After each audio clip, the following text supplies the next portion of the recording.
5000 નું રોહડું બનાવ્યું હતું. 30 વર્ષ પહેલાની જ વાત છે. હજી નજરે જોનારા અનેક જીવે છે, એક નહીં. વિક્રમભાઈ પણ એમની સાક્ષી છે. અને 5000 માણસનું રોહડું બનાવેલું. અને માનવ મેરામણ હુકળી પીડ્યો માના સાનિધ્યમાં. હાલો માના ધર્મોત્સવમાં હાલો. 5000 ને બદલે 15000 નહીં, 25000 નહીં, 35000 નહીં, 45000 નહીં, 5000 નું રોહડું બનાવ્યું. માણસ વધતા ગયા ને બધાય પંગતું બેહતી ગઈ. ખાવાનું રોહડું પ્રસાદ શરૂ થયો અને સેવકો મૂંઝાણા. હવે હું કરીશું હે માં, હવે પૂરું પડે. 5000 ને બદલે આ તો મંડ્યા વધવા. હજુ 20000 ને 30000 ને. હવે માં શું કરી? તું લાજ રાખજે માં. એ માં તું લાજ રાખજે ને. બધા આદેવ ભુવાને તો ખબર હતી કે મારી ચેહર બેઠી હોય, જો મૂંઝાવું પડે તો આઈ ગામત્રે ગઈ હોય. ભલા માણસ એમાં થોડું બીજું આવે. ઉપાય હે ચેહર માં તું સો, પછી મારે થોડી ઉપાધિ હોય. અવલોક લોક સાધક અખિલ કરની અસુર વદ કાલિકા રહો મહે સાથ સબ ઠોર પર જય જગ ચંડી જ્વાલિકા.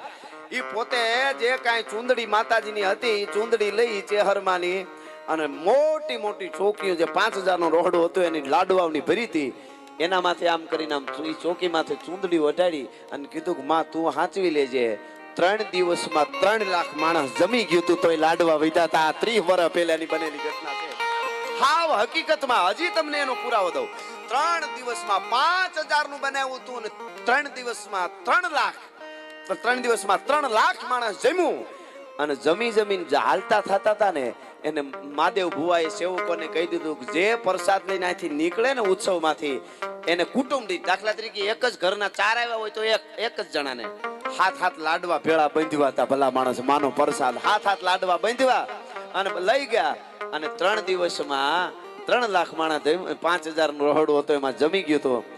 અને બન્યું એવું છેલ્લે જે લાડવા વધ્યા હતા એ ચુંદડીમાં માની બાંધી અને 30 વર્ષથી વિજ્ઞાન ગોઠણિયા ભર થઈ જાય. અનાજને તમે પકવેલા અનાજને મૂકો એટલે 24 કલાકમાં બગડી જાય, ખાટું થઈ જાય, કીડિયું ચડી જાય, ખાઈ જાય, જીવડા જ પડી જાય. 30 વર્ષથી આજ કોઈ મરતોલી ધામ કોઈને જોવા માટે જવું હોય ચેહરના સાનિધ્યમાં તો 30 વર્ષ પહેલાના લાડવા બાંધેલા પ્રસાદ સુગંધ આવે. તમે બાજુમાં જાઓ તો આજ પણ તમે વિચાર કરો, આજ પણ